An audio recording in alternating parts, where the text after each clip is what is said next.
Bueno, pues muy buenos días, muchas gracias por venir a esta presentación de este apasionante proyecto que, como su nombre indica, nos va a permitir remontarnos a eso, a los orígenes, ¿no? En esta ocasión, bueno, pues me acompaña Carlos de la Casa, que es jefe de Cultura de la Delegación de la Junta de Castilla y León. Estaba por ahí también el alcalde de Quintana, que no lo veía, digo, si yo sabía que estaba por aquí. Sergio, alcalde de Quintana, diputado provincial también, compañero en la Diputación Provincial de Soria, y uno de los impulsores también de este proyecto, y Antonio Chaín, que va a ser también el encargado de explicarlo, arqueólogo, que por todos conocido, muy conocido también aquí en la Diputación y en la provincia de Soria. Y a todos, pues os doy la bienvenida. Como sabéis, la Diputación Provincial de Soria, como saben ustedes, la Diputación Provincial de Soria, a pesar de que somos una diputación con no mucho presupuesto, que muchas veces no está bien hablar de la parte económica, pero también creo que es fundamental e importante hablar, sí que creo que tenemos una apuesta muy importante en el mundo de la cultura y en nuestro departamento de cultura, al que siempre es un placer y es un honor presentar los trabajos que hacen. Como siempre, y me reitero siempre en las felicitaciones y lo hago extensivo a los técnicos que están aquí con nosotros. Pero siempre, como digo, no perdemos ninguna oportunidad de apoyar el desarrollo cultural de nuestra provincia en todas sus potencialidades, que son muchísimas. Este objetivo también pasa por nuestro compromiso firme en defender y potenciar nuestro rico pasado. La Diputación Provincial de Soria ha invertido en nuestra historia y lo va a seguir haciendo y lo sigue haciendo con muchísimos trabajos, muchísimas manifestaciones que tenemos en el día a día. Y muestra de ello es este proyecto que vamos a presentar aquí hoy. Tenemos, como saben, 2 museos provinciales que nos dan muchísimas satisfacciones, como es el Museo Provincial del Traje, el Morón, donde la etnografía y las tradiciones de nuestros mayores se guardan y se atesoran, dándoles a conocer a todas las personas que se interesan por ello. Y también, que es lo que hoy nos trae aquí, profundizando en la historia, tenemos el Museo Magna Mater, creado para proteger y difundir el yacimiento de la villa romana, de la dehesa, de las cuevas de Soria. Este museo es el culpable de que, como digo, de que estemos con este proyecto, muy ligado a nuestro territorio, como nexo de unión también con nuestros antepasados, y de los cuales vamos a conocer y pretendemos conocer mucho más con trabajos como el que hoy traemos aquí. Queremos ser capaces de interpretar correctamente los signos de vida que nos han legado. Vamos a ver, yo he visto fotos preciosas de este trabajo, imagino que ahora no he visto la presentación, imagino que en la presentación también las verán. Son 3 intervenciones arqueológicas, una en el Cerro de Castro, de las Cuevas de Soria, otra en Castelterreño, en Izana, y, como digo, la de la Villa Romana de la Dehesa, en Cuevas de Soria, que están directamente relacionadas con nuestro museo. Por ese motivo es lo que a la Diputación Provincial de Soria también le hizo participar y nos ha hecho colaborar en este apasionante proyecto que va a asomarnos a nuestro pasado celtíbero, pero también romano, porque hay una mezcla entre ambos que nos ofrece la Villa Romana de la Dehesa y que parece ser que estuvo ocupada por sus ocupantes, los Irrico, procedían de la élite militar celtíbera y también posteriormente fueron romanizados y asimilados al Imperio Romano. Yo no sigo con este tema de historia, que ahora nos lo van a detallar mucho más, pero sí que quería aprovechar la ocasión de tener aquí a mi izquierda a Carlos de la Casa, que, como saben, le quedan muy pocos días para jubilarse. Y bueno, pues queríamos hacerle una despedida entrañable desde el año 1983, cuando aprobó esa oposición de arqueólogo de esta casa de la Diputación Provincial de Soria, y que posteriormente estuvo también al frente del Departamento de Cultura de la institución provincial, en el cual estuvo casi una década.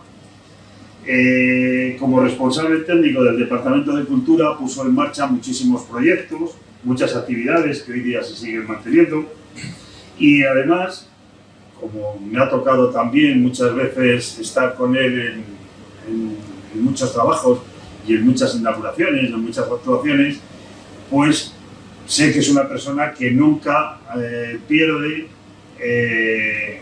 la oportunidad de poner en valor el fantástico patrimonio que tenemos, y eso creo que todos los sorianos tenemos una deuda con Carlos, que hoy aquí no la vamos a saldar, pero vamos a hacer algo que creo que te va a gustar. Y por eso he dicho que te íbamos a tratar bien, cuando he empezado. Tengo aquí un dossier que me han dejado, que te lo voy a regalar, en el que viene un expediente de Carlos de la Casa 1983-2023 de la excelentísima Diputación Provincial de Soria, en el que viene una foto de cuando el señor Carlos de la Casa era más joven.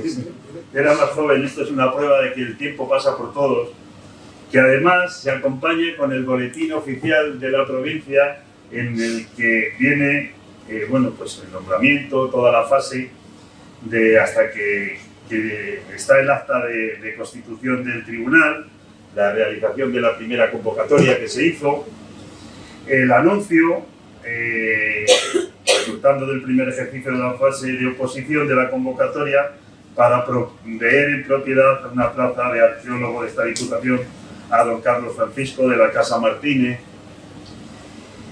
Bueno, viene también el resultado ya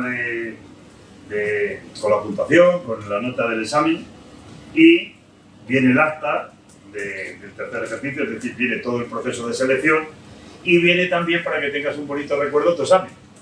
Que por cierto, he estado leyendo, lo digo, voy a ver qué ponían en aquellos. No ha variado mucho, ¿eh? No, hablamos de la Constitución. Por eso digo que hablamos de la Constitución, y este tema es muy genérico en todas las oposiciones que te presentas, y bueno, que aquí lo tienes, y luego ya pues viene el nombramiento con el registro de entrada, y ya por fin, pues el final en la ciudad de Soria, siendo las 9 horas del día 12 de mayo de 1983, comparece ante mí el secretario de esta Diputación, don Carlos Francisco de la Casa, al objeto de tomar posesión de propiedad de la plaza de arqueólogo director del Servicio de Investigaciones Arqueológicas del Departamento de Cultura de esta corporación, para la que fue nombrado en sesión ordinaria celebrada el 6 de los actuales. Examinada la documentación presentada y encontrándola conforme, se da por posesionado al compareciente el día de la fecha de los derechos y deberes inherentes al cargo de referencia, y para que conste pido el certificado documento que firma el interesado en lugar y fecha, un sopra, lo que yo como secretario certifico. Pues con todo el cariño del mundo, Carlos, de verdad.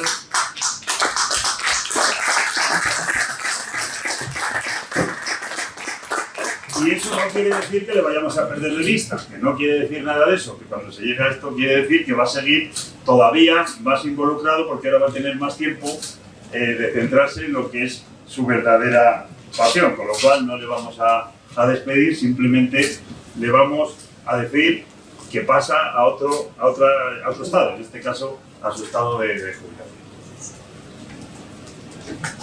Pues muchas gracias, presidente.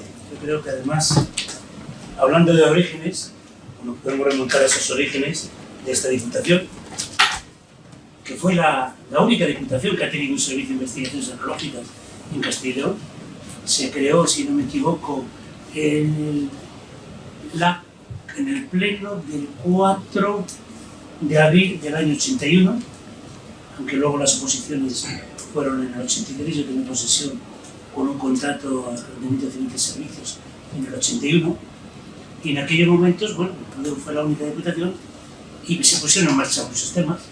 Ahí está la carta arqueológica que dirigió científicamente mi buen amigo el doctor Jimeno, y a nivel editorial quien les habla. Ahí están los congresos, los 2 simposios de arqueología soriana, y queda uno pendiente, que se aprobó en homenaje al recordado José Luis Argente, que se queda pendiente, presidente. Y la conferencia de conservación de mosaicos, que convocó aquí, yo creo que ha sido el evento más importante y más numeroso que ha habido aquí, que convocó aproximadamente unas 400 personas, algunas te acordarás, ¿verdad? Con respecto al tema de la conservación de mosaicos por Cuevas de Soria, y ahí se inició el arranque de lo que hoy es Cuevas de Soria. Por eso, cuando hace algo más de un año el profesor Chaín y yo tuvimos la ocasión de hablar de este proyecto, ese proyecto que él lo enfocaba en principio hacia la edad del hierro, pero que había que ponerla en relación, que ya se casaría también en bronce, y ponerla en relación casi hasta el mundo paleocristiano, pasando ya incluso del tardo antiguo en cuevas de Soria, y los resultados él nos los va a contar. Yo por lo que sé por mis compañeros del servicio territorial han sido positivos, porque todavía no se ha entregado la memoria, ha sido positivo. Yo creo que es un proyecto no a corto plazo, sino a medio y largo plazo. Yo creo que lo más inmediato es que redactes la tesis ya, y lances el proyecto.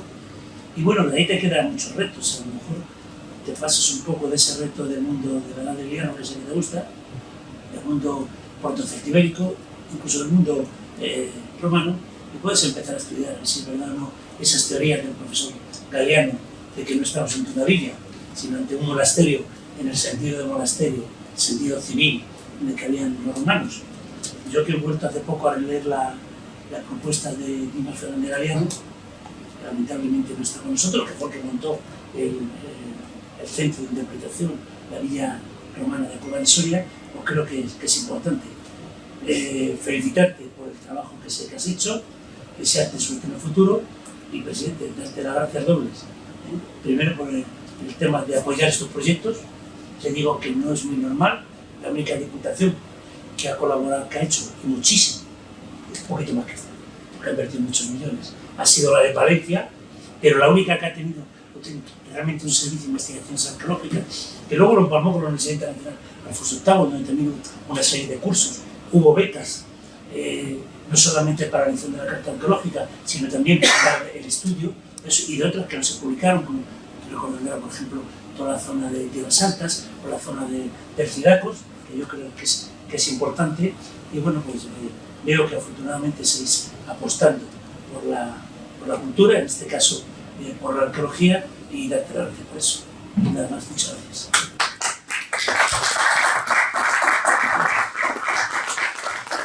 Bueno, pues desde el compromiso que seguiremos más años apoyando este proyecto, ya lo digo aquí, desde ese compromiso le voy a dar la palabra al alcalde de Quintana, a Sergio, también pues si que nos quería decir unas palabras, y luego ya presentamos al equipo y vemos el trabajo. Hola, buenos días a todos. Gracias, Carlos, en nombre de la Junta de Castilla y León, por invertir en nuestra tierra. Gracias, presidente, porque la Diputación pues sigue invirtiendo también en nuestra tierra, porque al final vamos a ser los principales beneficiados. Gracias, Chaín, y a tu grupo de arqueólogos, porque al final yo soy el gran beneficiado, como he dicho anteriormente, que lo que buscamos es dar pasos atrás en la historia y ver qué pasó. En el pueblo ahí tengo un par de vecinos, Antonio y Tirso, cuando en el periodo veraniego veían allí una carpa en el paraje que nosotros llamamos los Santos Mártires, una carpa y unos hombres ahí a pico y pala, decían, ¿estos hombres qué están haciendo aquí? Digo, que hay unas ayudas de la Junta de Diputación que están investigando.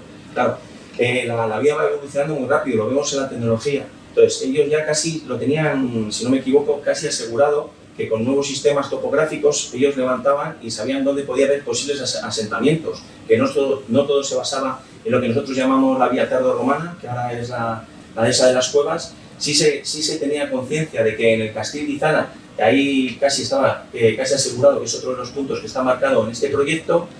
Entonces, la incertidumbre de la gente, viendo el agujero, y luego ya empezaron a salir huesos, un cierto anillo, entonces la gente fue llamando. Entonces, como principal beneficiado, gracias por vuestro trabajo, gracias por vuestra colaboración, gracias Carlos y gracias, presidente.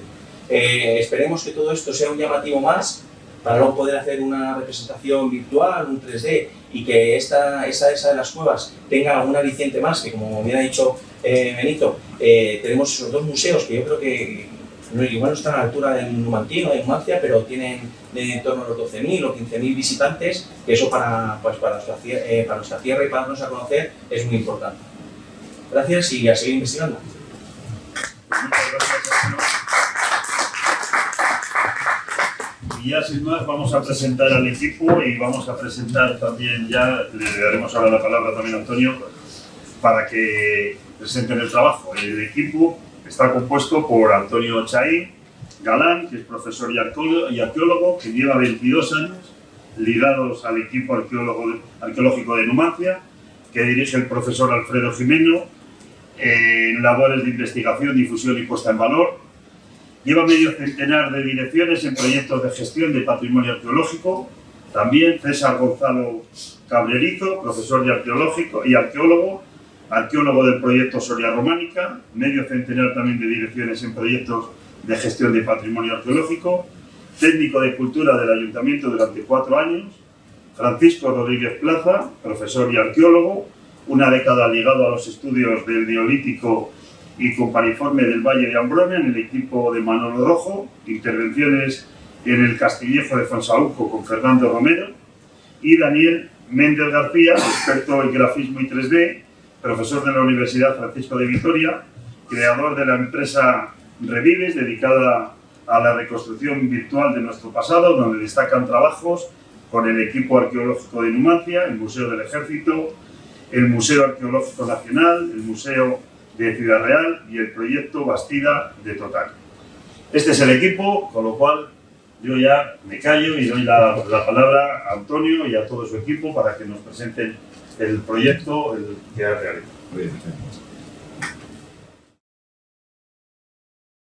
Hace casi 3.000 años, el territorio de Soria, como la mayor parte del sistema ibérico, era tan duro en invierno que no tenía población estable. Pero se produjo una revolución tecnológica que lo cambió todo: la primera edad del hierro. El proyecto Orígenes ha elegido 3 yacimientos arqueológicos del territorio controlado por Numancia durante la Segunda Edad del Hierro. Un poblado fortificado de la Primera Edad del Hierro, el Castro de Cuevas de Soria. Otro castro de la Segunda Edad del Hierro nizana, de la misma cronología que la ciudad de Numancia. Y la villa romana de la Dehesa, en Cuevas de Soria. Los 3, equidistantes 2 kilómetros entre sí y que abarcan casi 1000 años de ocupación de este territorio. ¿Tienen los romanos que vivían en la villa de la Dehesa parentesco con los primeros pobladores? ¿O sus animales? ¿Qué tipos de familias, sociedades y economías forman en estos periodos? El proyecto transdisciplinar Orígenes, liderado por arqueólogos sorianos, con la colaboración de la Diputación de Soria, la Junta de Castilla-León, el Colegio Nuestra Señora del Pilar de Soria, Universidad Francisco de Vitoria de Madrid y la productora Revives, acaba de comenzar. En su primera campaña se han localizado los restos de una cabaña ovalada de muros de barro a la que se superpone una gran casa cuadrangular de muros de piedra, ambas construcciones de la Primera Edad del Hierro. La última fase de ocupación se documenta en época tardorromana, con la presencia de un enterramiento doble que rompe las estructuras anteriores, datado por una moneda de mediados del siglo IV después de Cristo. Un proyecto pionero en genética de los celtíberos, a lo largo de los 1000 años desde los primeros pobladores, Numancia, y hasta el fin de la romanización.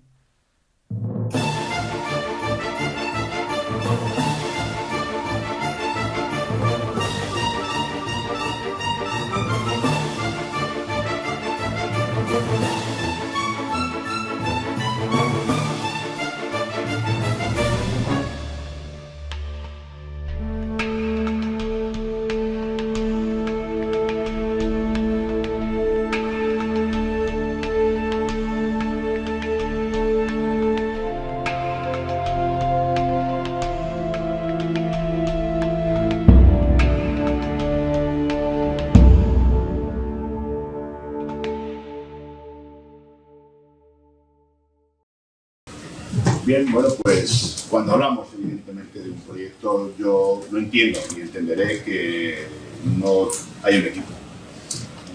Creo que el tiempo de los proyectos individualistas, ¿no?, donde había un simple investigador y luego había toda una serie de ayudantes, creo que debe pasar, ¿no? Y por tanto, bueno, para mí es un orgullo que compartan conmigo, ¿no?, este proyecto mis compañeros y sobre todo mis amigos ya desde un largo tiempo, ¿no? En primer lugar, evidentemente, agradecer, ¿no? Agradecer a todo el personal de Diputación, ¿no? El presidente, María José, que me acaba de llamar que no podía venir, que tenía un viaje a Madrid, los técnicos, ¿no? Tanto Yolanda como Enrique, que desde el primer momento en que les pusimos en sus manos, ¿no? el proyecto de investigación, cuál era el desarrollo, cuáles eran las intenciones y la finalidad, bueno, pues yo creo que quedaron completamente absorbidos por nuestra idea y gracias porque formáis parte del proyecto, ¿no? Eso es una parte muy importante, ¿no? Y sí queremos que siga siendo, ¿no? También, ¿no? Evidentemente, al alcalde, a Sergio de Quintana Redonda, sobre todo la acogida que hemos recibido a nivel humano por parte de la gente del pueblo, ¿no? Es cierto que en un primer momento, ¿no? Como fue todo un poco rápido, bueno, llegamos allí, empezamos a actuar y progresivamente, ¿no? Creo que hemos ido calando muy hondo, ¿no? En la sociedad del entorno y bueno, pues ahora tenemos un pueblo completamente unido, dimos una pequeña charla con los resultados y creo, ¿no? que hablaremos al final de ello, ¿no? Pero la implicación de la sociedad cercana, ¿no? En un territorio y en su patrimonio es un elemento fundamental para que cualquier tipo de proyecto pueda ser desarrollado, ¿no? Esto realmente me lo enseñó un amigo y un maestro que fue Alfredo Jimeno, ¿no? En los más de 3 décadas que estuvo en el yacimiento de Numancia trabajando, donde la sociedad cercana, evidentemente, y su implicación creo que juega un papel fundamental a la hora de difundir y conocer ese patrimonio. Evidentemente a Carlos, ¿no? Porque ahí acudí, ¿no? Cuando empezaba a almorzarse, ¿no?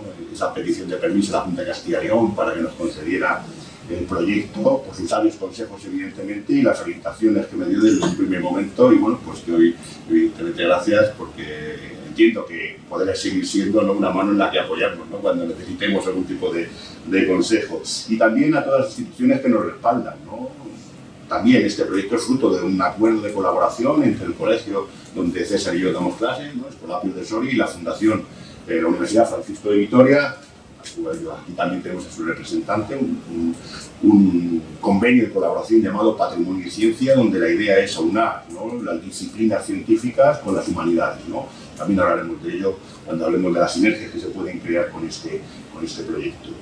Y evidentemente, y sobre todo, hacer una mención siempre especial a aquellas personas que nos inculcaron, ¿no? Hace ya muchos años, porque ya somos todos mayorcitos, la pasión por una materia como es la arqueología, ¿no? Hemos tenido maestros espectaculares, buenísimos, Manuel Rojo en el Valle de Ambrona, en la Universidad de Valladolid, Alfredo Jimeno, ¿no? Un maestro y amigo, y por tanto a ellos solo les podemos decir siempre gracias, ¿no? Gracias a ellos estamos aquí en estos momentos. Y bueno, vamos a explicar el porqué de este proyecto, ¿no? Por qué este proyecto y por qué en Cuevas del Soria. Hace ya algún año, justo cuando empezaba la pandemia, Alfredo y yo hablábamos, Alfredo Jimeno, de que, lo que ha dicho Carlos, ¿no? Que ya era hora que empezara a hacer la tesis doctoral. Pensábamos que esta tesis se debe desarrollar en las lagunas, ¿no? Que tenemos de conocimiento científico en los diferentes procesos que se han desarrollado en este territorio del Alto Duero durante el primer milenio antes de Cristo. En ese sentido, bueno, nos enfrentábamos a un problema que era claro, ¿no? La mayor parte de las intervenciones arqueológicas que se desarrollaron en la provincia de Soria, pues en esos momentos tenían 20, 25, 30 o 100 años o más. Quiero decir, las preguntas y la metodología usada por la arqueología en estos tiempos realmente no responde a las necesidades que la sociedad hoy demanda de este tipo de actividades. Por tanto, bueno, nos surgieron la necesidad de generar estudios microespaciales, ¿no? Para el de ahí poder ir aumentando el zoom para generar estudios grandes a nivel global, ¿no? Lo que llamamos, ¿no? El título de la materialidad, es decir, del objeto, ¿no? A la Tierra, al paisaje. Así que necesitábamos un territorio de estudio que albergase una larga secuencia temporal.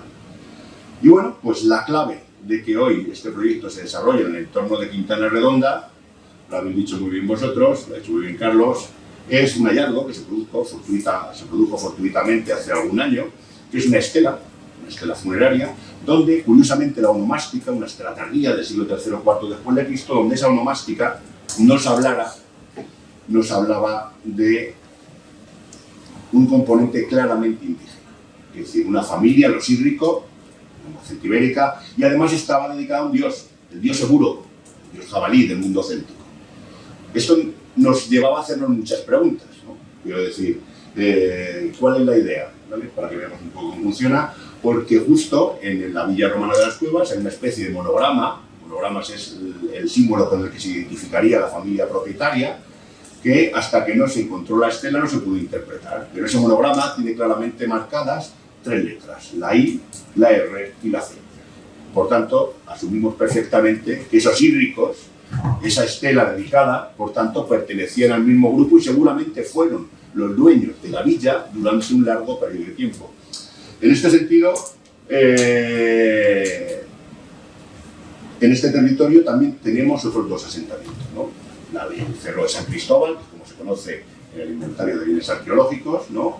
Un yacimiento, un pequeño asentamiento fortificado, lo que denominamos un castro, ¿no? Con una cronología que se suponía de los siglos VI, IV antes de Cristo, y tendríamos también el asentamiento del Castil Terreño de Izana, excavado por Taracena, ¿no? En los años 30, donde, bueno, parcialmente, ¿no? Pero donde aparecieron restos de cerámica ricamente decoradas, con un componente ideológico y formal muy parecido al que tenemos en el yacimiento de Numancia. Yo recuerdo largas conversaciones con Alfredo Jimeno donde decíamos que seguramente la tradición alfarera de Quintana venía desde muy atrás y que era muy probable, y hablamos de hacer analíticas y estudios de las vetas que aparecen en Quintana Redonda para ver si esas vetas son realmente de donde procede la arcilla de la cerámica que aparecía en el yacimiento de Numancia.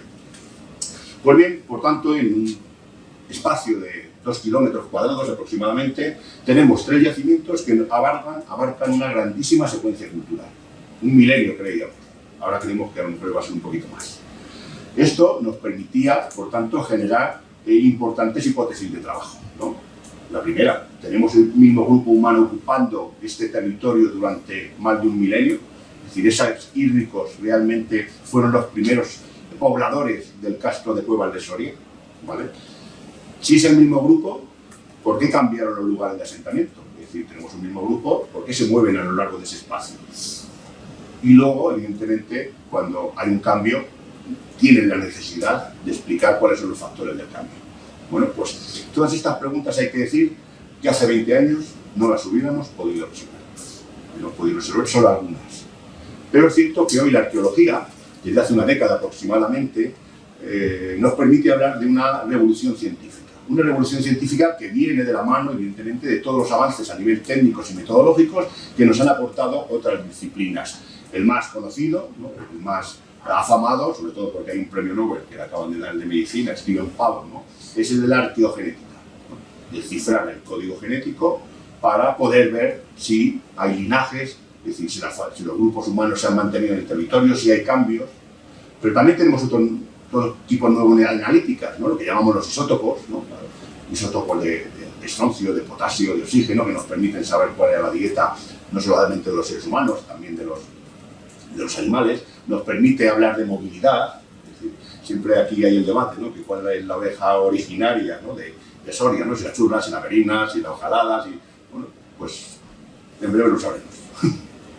Porque esos estudios genéticos nos van a permitir, evidentemente, sacar las filiaciones, ¿no? De dónde vienen toda serie de especies, no solamente humanas, sino también vegetales. También hoy se pueden hacer análisis de péptidos, de dientes que incluso hayan sido quemados. Fijaos, cuando hablamos de la necrópolis celtibérica siempre decimos una tumba con armas, el de hombre, una tumba con adornos, el de mujer. Eso no es una base científica. Eso no aporta ni... Es decir, yo que me baso, porque los hombres llevaban armas, evidentemente, y las mujeres llevaban adornos. No deja de ser una visión también muy presentista de lo que ha sido nuestro pasado. Bueno, pues hoy tenemos ya capacidades para un hueso totalmente cremado, si tenemos un diente, hacer esa analítica y perfectamente nos digan el sexo de ese individuo. El género ya se produce, es una prescripción social.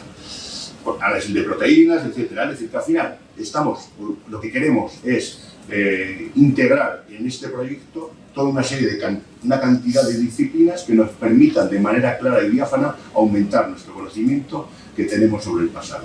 Esto se conoce a día de hoy como transdisciplinaridad, pero como nos parece una palabra demasiado complicada, hemos acuñado un término, ¿verdad, Frank?, que nos viene de la educación y por tanto hablaremos a partir de este momento de arqueología en 360 grados.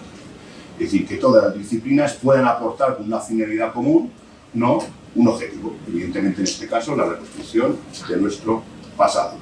Pues bien, ahora pasamos a presentar las primeras fases de este proyecto, ¿no? Hay que decir que este proyecto lleva todo un trabajo previo antes de llegar al campo, ¿no? Hoy volvemos a esas nuevas tecnologías, nos han permitido los estudios LIDAR. El estudio LIDAR son un rayo láser que se lanza, que da varios tipos de señal dependiendo contra lo que choque el láser, y eso se puede discriminar, es decir, que puedes quitar, por ejemplo, de un área boscosa el bosque. Entonces hay estructuras, es como se están encontrando pirámides en México y en Yucatán, ¿vale? Nos permite, y esto aparte no solamente nos permite ver las cosas que hay por arriba, sino también por debajo a veces, no se mete en el subsuelo. Ahí, por ejemplo, tenéis, bueno, el ámbito, de donde estamos actuando. Y si trata de otra cosa, bueno, se ve, ¿veis? Lo que está en esa zona es la muralla del castro. Pero fijaros, se ve perfectamente un elemento rehundido. Todas las memorias que había de datos que se aportaban sobre este castro, nunca se había hablado de un foso. Hoy el LIDAR nos ha podido ayudar a determinar que seguramente esta estructura tiene un foso adelantado. Esto pasa en otros yacimientos, yo para la Cuerda, por ejemplo, en la Mazal, en la Corona también se ve perfectamente los fosos.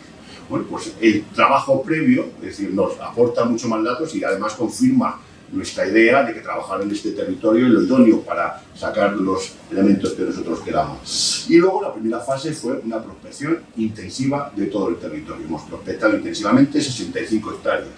Lo primero que hicimos también, hablar con la gente del pueblo. La gente del pueblo es donde está la sabiduría, el conocimiento, quienes saben dónde está la surgencia de agua, quienes saben cuando labraban, ¿no? Aparecían cerámicas, materiales, y quienes nos dijeron que al otro lado del barranco que crea el río Izana, pues había un montón de piedra. Un montón de piedra que si miras en la fotografía no se ve nada porque está cubierta por los árboles. Bueno, pues encontramos seguramente lo que puede ser un torreón, ¿no? Donde te permite perfectamente la observancia de toda la zona sur, de todo el valle, pero también perfectamente de todo el cañón del río Izana, cosa que desde el propio yacimiento no se ve. Es decir, que hemos aumentado el conocimiento del entorno que había alrededor del castro. Luego, dentro del castro, realizamos una prospección intensiva sistemática. ¿Cuál es la finalidad de ello? Pues estudiando las acumulaciones de material, pues poder sacar, como vemos, mapas de calor, de densidad, para, bueno, intentar intervenir. Quiero decir, donde más se mueve la gente, pues más material tiene que haber.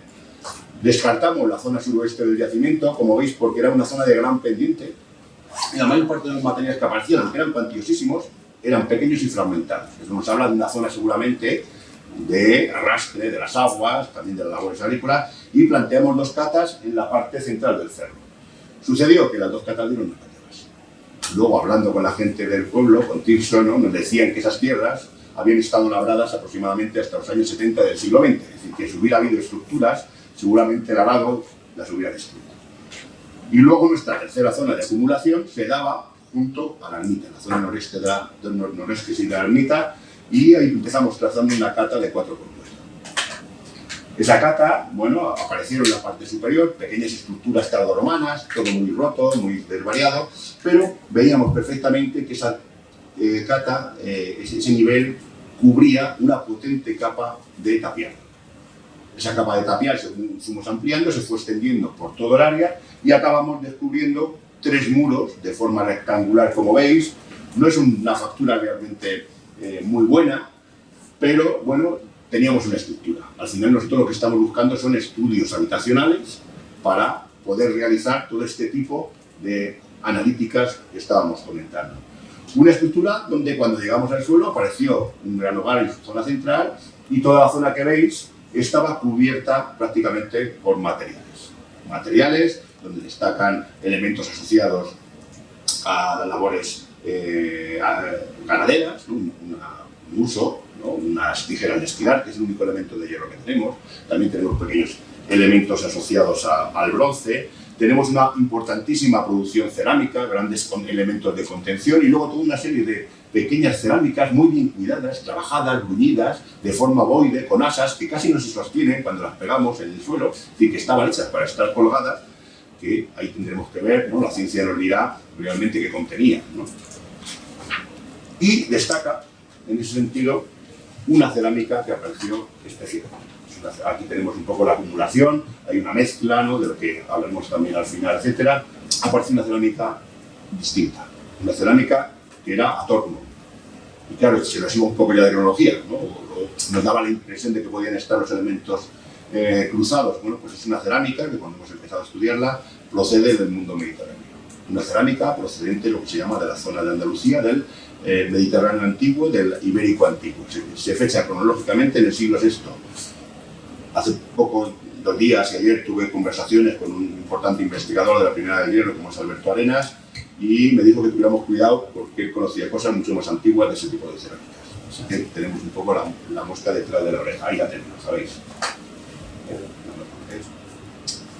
Es decir, es una preciosidad, decorada también al interior, tiene decorada su parte inferior, hemos sacado ya las analíticas para hacer las muestras. Y bueno, quizás, ¿no?, lo más singular de esta excavación ha sido lo que denominamos, ¿no?, amigablemente fantasmitas, ¿no? Ese objeto que tenemos ahí, toda una serie de pesas asociados a la techumbre de la casa, y en total dentro de esta estancia aparecen 17 de ellas, ¿vale? Tienen 2 agujeros que atraviesan la mayor parte de ellas de lado a lado y son elementos que sirven para fijar la cubierta, ¿no? Tú lo que haces es una cubierta vegetal, te das cuenta que en arqueología lo que aparece y lo que no aparece nos da información, ¿no? En la excavación no apareció ningún elemento que pudiera formar parte de la cubierta, salvo algún madero. Pues evidentemente la cubierta estaba hecha de componentes vegetales, ¿no? Y esto con el paso del tiempo se pudre y desaparece. ¿Qué nos ha quedado? El tensor de la cubierta. Como decíamos, en total 17. Y bueno, y luego, cuando ya creíamos que habíamos acabado, empezamos a levantar ese material y curiosamente aparecieron los restos debajo de una cabaña de forma semicircular. Una cabaña de barro, acabada parcialmente, todavía no hemos acabado. Y ahí lo dejamos, ¿no? Porque realmente vimos que teníamos necesidad de seguir ampliando en ese recinto, pero ya se nos acababa el tiempo de excavación. Y bueno, en unas ampliaciones que llevamos, uno de los muros que teníamos, el de la parte oeste, parecía que estaba roto.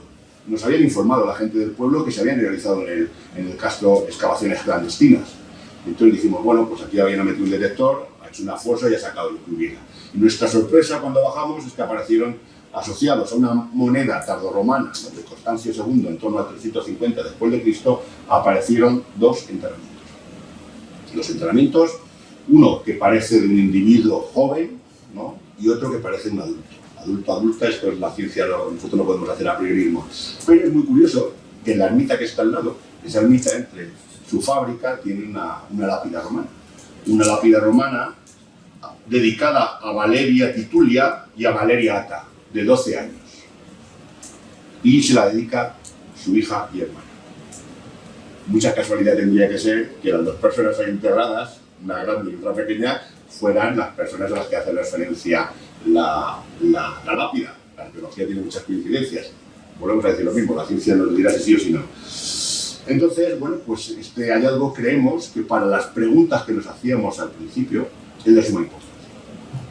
Este resultado, nosotros lo contábamos con ellos, y aquí le tiendo la mano, ya ha dicho que sí, ¿no?, al presidente, para intentar realizar análisis de todo tipo, esos 2 enterramientos a nivel genético, etcétera, para empezar a coger esa base de datos lineal que nos va a poder permitir decir si sí o si no es el mismo grupo humano el que ha poblado ese territorio durante más de un milenio. Porque claro, si tenemos una cerámica del siglo VI debajo de una cabaña, como bien ha dicho Carlos, a lo mejor nos estamos yendo a bronces y habrá que determinar qué bronces, porque también ha aparecido una zuela y un hacha de fibrolita. Entonces, bueno, no, pinita, vamos a ver. Por tanto, bueno, al final, aquí hay varios elementos. ¿Qué lleva a gentes que viven de miedo en la Villa Romana? La Villa Romana tiene un empaque considerable, a enterrarse en el castro de las Cuevas de Soria. Un castro que fue abandonado en el siglo IV después, antes de Cristo. Es decir, como 1200 años después, como casi 1000 años después, te vas a enterrar allí. Y creo que aquí está la importancia de esa respuesta. Es decir, de la memoria que puede tener el paisaje, de la memoria que tiene que tener el territorio, y de que esa gente seguramente ese cerro lo consideran como parte de su ideología, de su memoria, y lo siguen rememorando. Cuidado, ese cerro, la memoria sigue siendo presente, ¿no? Y estuvimos, ¿no?, este año por primera vez en la romería que se hace a las Cuevas de Soria, donde se leen los salmos a los cantos mártires. Es decir, que esa memoria sigue viva en el territorio. Me comentaba también Tirso, ¿no?, y su hijo Antonio, que curiosamente cuando excavaron la bañera que hay en Cuevas de Soria, en la villa, apareció un enterramiento medieval dentro de la bañera. Bueno, estamos hablando de que la gente en el territorio realmente lo aprovecha al 100%. Y esto nos lleva también a seguir generando, por tanto, proyectos y sinergias. Creo que esta tierra realmente requiere muchas veces del aporte de muchos grupos, ¿no? Hoy hablamos ya bien que estamos formalizando un proyecto transdisciplinar también con la Universidad Francisco de Vitoria, donde se van a unir la apuesta que habías dicho, ¿no? De la gente que hace videojuegos con la gente de humanidades. ¿Para qué? Para intentar empezar a crear un museo virtual que nos sirva de base seguramente, y ahí se lo he hecho a los técnicos de la Diputación, una remodelación de lo que es la propia visita a la Villa de las Cuevas. Es decir, es entendible, solo si es entendible a través del espacio, del tiempo y del paisaje y de la gente que los habitaron. También en el centro donde estamos están desarrollando proyectos sobre ciencias y arqueología. Ayer hablé con un miembro del CSIC de Doñana que estaba interesado también en ese tipo de análisis genéticos sobre la fauna, ¿vale? Y bueno, Tierra Quemada siempre nos ha prestado el GPS centimétrico, ahora se ha dotado de un escáner 3D que nos va a prestar para poder reconstruir todos esos materiales. Por tanto, bueno, creo que estamos al principio de un proyecto apasionante, ¿no? Y que gracias a la Diputación, y esperemos que por muchos años, podemos mantener. Y ya simplemente un elemento final, ¿no? Todo esto a raíz de lo que ha aparecido en Barahona, ¿no? Cultivo, saqueando, un delincuente evidentemente saqueando el patrimonio. Y creo que los arqueólogos tenemos una labor muy importante, que es la de educar y concienciar a la gente del valor que tiene su patrimonio histórico. Es decir, nosotros no solamente investigamos, ¿no?, para generar conocimiento, ¿no? Creo que la difusión y divulgación de este conocimiento es esencial para la gente, para que la gente proteja y cuide su territorio. Es decir, algo que no conocemos no lo podemos proteger. Solo lo que conocemos, lo que queremos, lo podemos proteger. Y creo que es una labor, aparte de las instituciones, la tenemos que llevar a cabo los arqueólogos. Nosotros, por tanto, estamos comprometidos para en este territorio de Quintana Redonda, Cueva de Soria y Zana llevar a cabo esta labor. Y nada más, un agradecimiento, por tanto, a todos los aquí presentes y muchísimas gracias. Si tenéis alguna pregunta.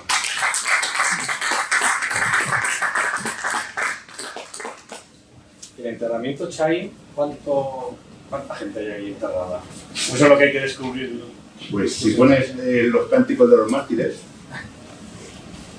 es decir, la ermita de los mártires que se hace allí, se hace la ermita arriba porque dicen que excavaron y encontraron los restos de 4 mártires. Es decir, que esa memoria de la que hablábamos, ¿vale?, seguramente nos habla de que en el pasado se han encontrado más restos humanos en esa zona.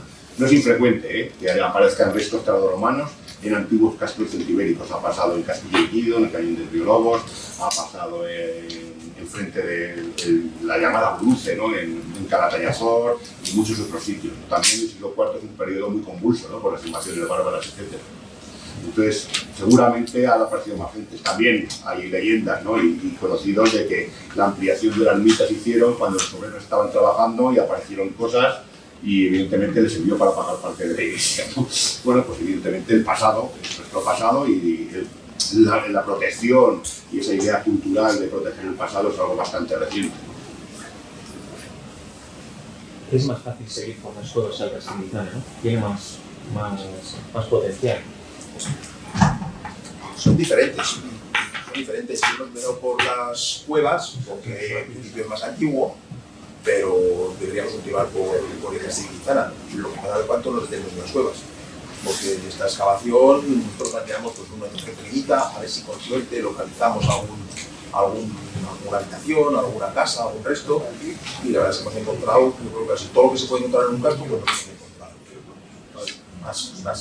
Más guay, como ha dicho Antonio. Pero en algunos hay enterramientos, los autoenterramientos. En algunos hay cosas más antiguas, que lo hemos encontrado, ¿no? Entonces, nos vamos a detener un poco en las cuevas, pero el proyecto es hacer un estudio de todo el paisaje. Vamos a visitar un poco a Fusil, un poco a las familias o a ese grupo que se mueve por el paisaje, o distintos grupos, ya veremos.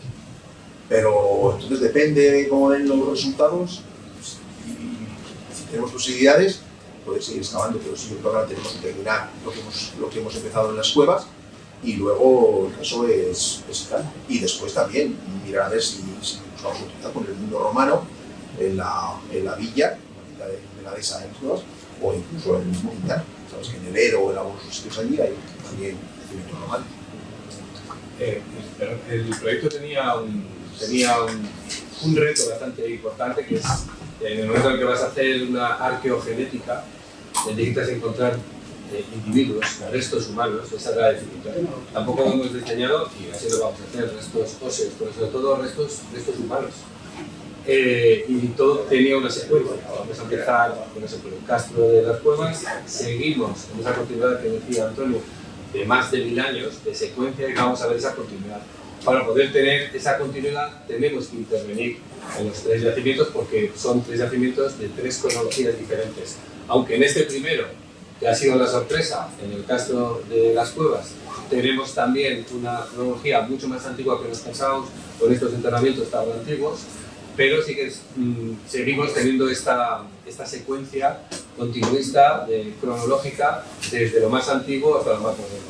Y la idea es seguir con este planteamiento y tener la suerte, porque la verdad que en el mundo arqueológico, lo sabéis, tú abres y a ver qué hay debajo, y hemos tenido mucha suerte.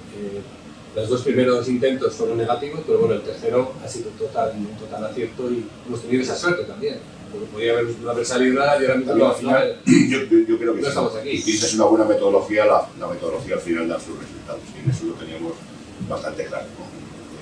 Usando una buena metodología, los resultados iban a ser, hombre, no cuantitativamente una secuencia tan larga, ¿no? En el mismo sitio, en el mismo lugar.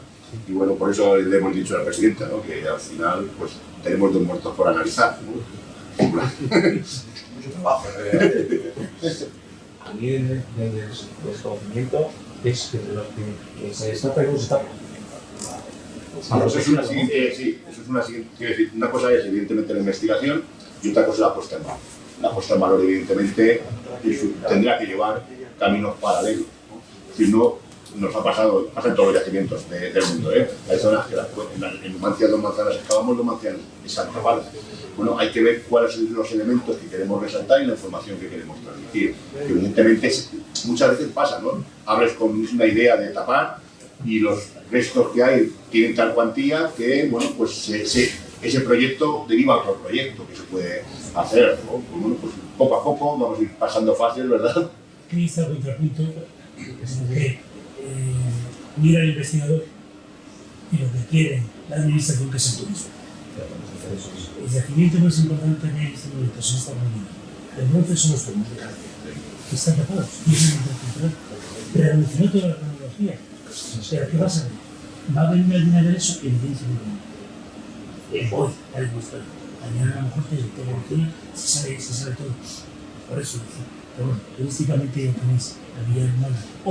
No, pero a lo que sí que no, nos hemos comprometido con Yolanda, ¿no? Y el pacto que tenemos es que evidentemente toda la información que se habrá de este proyecto revierta en la exposición de las cuevas de Soria. Tiene todo el sentido, es decir, aunar todo ese conocimiento, incluso los materiales arqueológicos, aunque haya que discutir con la Junta de Castilla y León, ¿no? Para que pudieran tener materiales, no creo que fuera un problema, ¿verdad? Lo que hacer ahora es coger la normativa que ha salido nueva, se lo discutida, no lo rojo últimamente, pero sí lo podéis analizar, porque si contáis con una fundación o con tierra quemada, que entra perfectamente en ese equipo, y lo podéis, porque no estáis haciendo su vida. Y eso por esta cultura mucho más amplio. No solamente vas a investigar por investigar, aunque eso por esa normativa de todo pero pues estás haciendo algo mucho más que este mundo socioeconómico del paisaje. Y luego volvemos a siempre, es decir, en estos territorios la cultura del patrimonio es un motor cultural más. Hablamos de las sinergias. Cuando tomes elementos, sumemos. Yo realmente me quedé gratamente sorprendido de la iniciativa que hay en Cuevas de Soria. Gente joven, gente que vive allí, gente que estaba por la labor, es decir, gente que nos ha apoyado. Cuando se han dado cuenta de lo que estábamos haciendo, pues claro, el primer día un poco de prisa y corriendo, y había propiedades particulares que estuvimos en el ayuntamiento, ¿te acuerdas? Y llama pero ¿y qué vais a hacer? Pues, con toda la razón, ¿no? Entonces, una vez que te integras en el paisaje como humanos que somos, pues formas parte de él y bueno, es alucinante como yo me recuerdo mucho, ¿no? Los inicios en Numancia con Alfredo I, ¿no? Al principio la gente hacía así, luego ya vale, y luego ya se involucra de una manera brutal, lo entiende, lo protege. Ya te digo yo que cuando aparezca un Evolute Detector como aparecía hace 8 años, y aparezca para cerámicas a la esta, yo digo yo que aparece el sector de los centros. Y es eso de lo que estamos hablando, ¿no?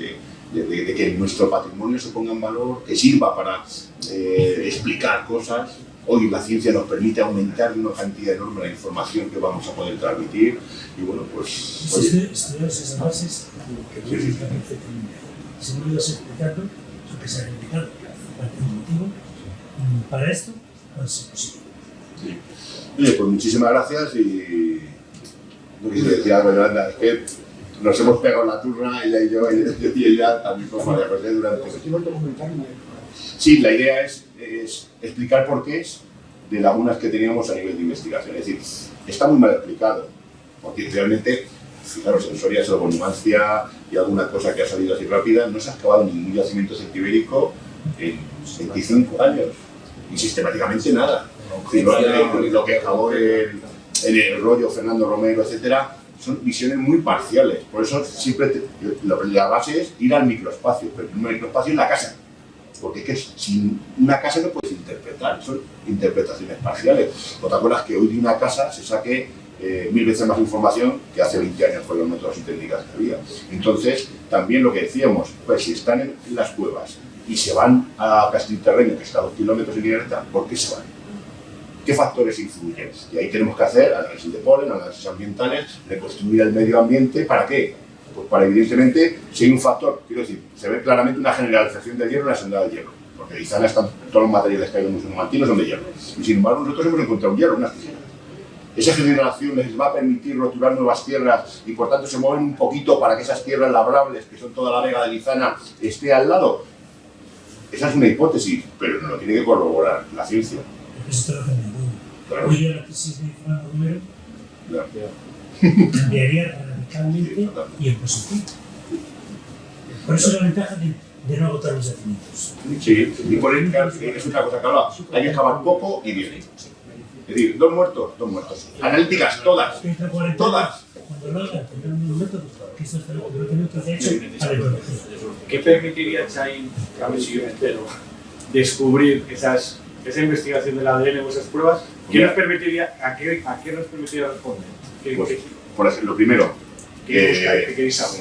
es importantísimo, es decir, nosotros estamos cogiendo información, pero a día de hoy estudios de ADN se están haciendo en todos los sitios.